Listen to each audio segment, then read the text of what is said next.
Lavan represents this power that is trying to destroy the kernel, the future of Israel. And that's why in the Haggadah on Passover night, we say, go and learn what Lavan, the Aramean, tried to do. He tried to uproot the whole people of Israel. Yeah. In Sefer HaYashar, one of my favorite extra biblical sources, Lavan is the one who lets Esau know that Yaakov has packed up the kids and the family and the wives and has left. And that's why, as we're going to see in next week's parsha, he is going to be met by Esau along the way. This is how Esau knows all about their exodus from Lavan, is because Lavan contacts him. So he was always, that's another way that he was always figuring out some way to derail the plan. Even in other incarnations, because if you remember, you and I discussed this back or forward now in parashat Balak. In the book of Numbers, we discussed how on a deep level of meaning, Lavan is Bilam. Yeah. It's the same exactly. soul. It's the same soul, exactly. And the place where he got stuck in a narrow path where a wall was blocking him, and he had to kick the donkey, and that's where the angel appeared. That the reason that it happened at that place is because that was the monument, the stone monument that Lavan and Yaakov erected, and promised that they would not pass this place to harm each other. But here was Bilam, as it were, in a different turn of the wheel, going to do the same thing again. So the point is, Rachel and Leah are just absolutely infused with this very godly desire to bring the children into the world. They knew that it was their job, and that's the simple, plain meaning of what's going on here with this parenting this giving birth that's going on in this parsha. And Lavan the whole time is basically, he wants to stop it from happening. That's on the bottom line, right? In a nutshell, on one foot, and all those kind of expressions, right? If I had to describe this parsha, it is basically about the family unit. You know, it is basically building a family, right? It's all about family values, and it's all about what it really means, you know, to make a family.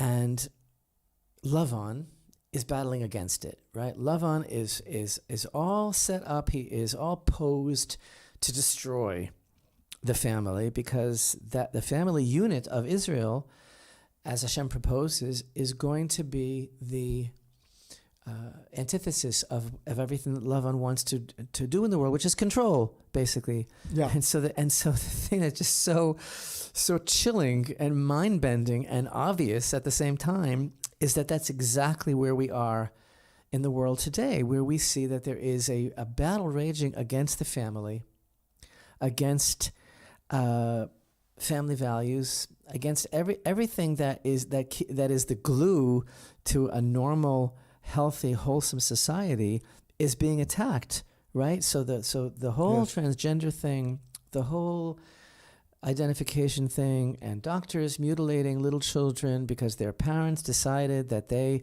have a certain worldview and agenda, and so they're going to make decisions for the children, and the whole madness that, I mean, how can we even just capsulize it in a few moments, what's going on in the world, and the incredible just total derailment of you know, everything that this parsha is all about. But when you look around at it and you understand what's going on, it's exactly the same battle.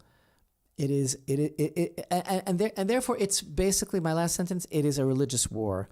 The war that is pushing the agenda of transgenderism, et cetera, and all those other words, is a war certainly against the God of Israel, and I'm not ashamed to say that. I mean, it's clear as day that it is a war against everything that God represents. Well, what Yaakov understood, and what his wives understood, The marriage bed was the holiest place in the house.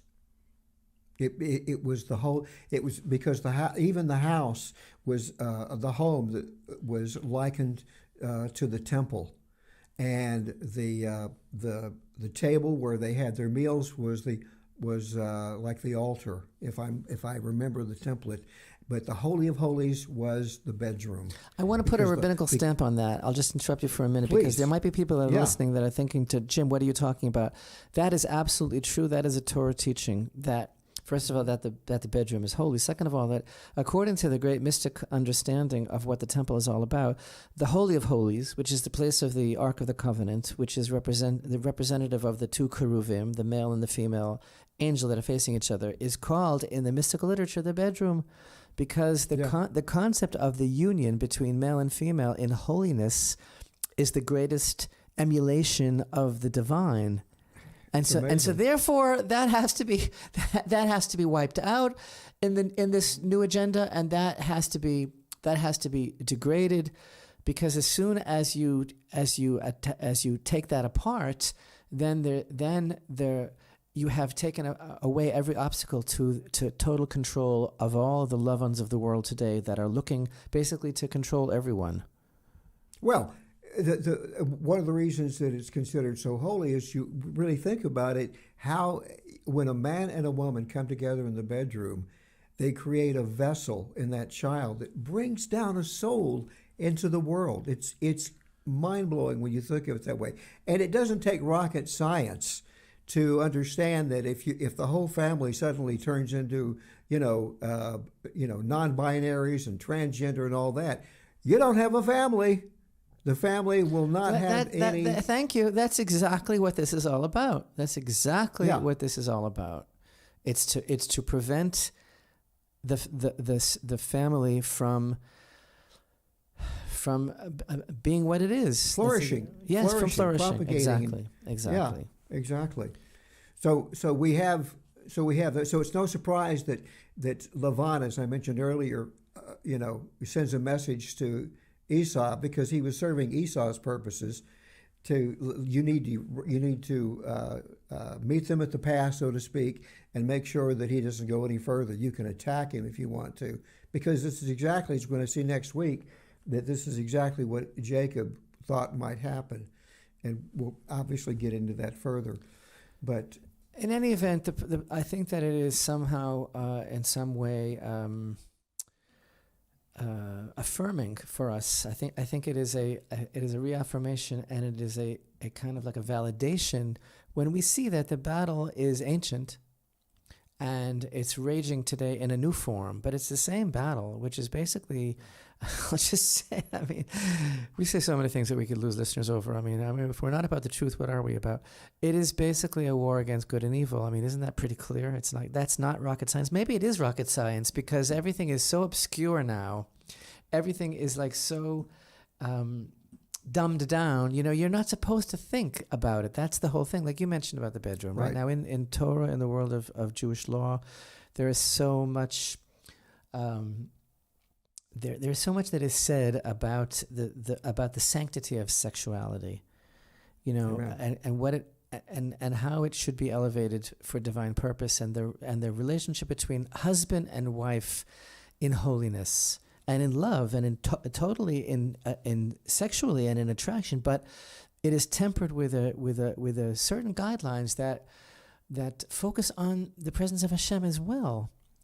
And the thing is that when you don't think about it, and it just becomes something that is totally recreational, that is just totally self-indulgent, and that is self-serving, and that is self-gratification, and you basically take away from it the spiritual underpinnings, then you are left with nothing but a consuming fire. That's actually a very, very famous thought in Torah that is mentioned many times by a rabbi that's officiating at a wedding, a beautiful idea that if you take the Hebrew word ish, which means man, and the Hebrew word isha, which means woman. So the Hebrew word for man, ish, has in it the letter yud, and the Hebrew word for isha has in it the hey, which is and so the two letters together, the Yud and the Hey, form a name of God. It's an abbreviation of the name of God, right? So, in other words, when like godliness is present with the man and the woman together, then the yud and the hey are joined together between the ish and the isha, and there's God. But when you take out the yud and you take out the hey from ish and isha, you're left with ish, which is fire. In other words, if you take away the divinity of the relationship between husband and wife, you're left with nothing but a consuming, destructive fire. Right, exactly, and because it's misdirected. It's channeled in the wrong direction.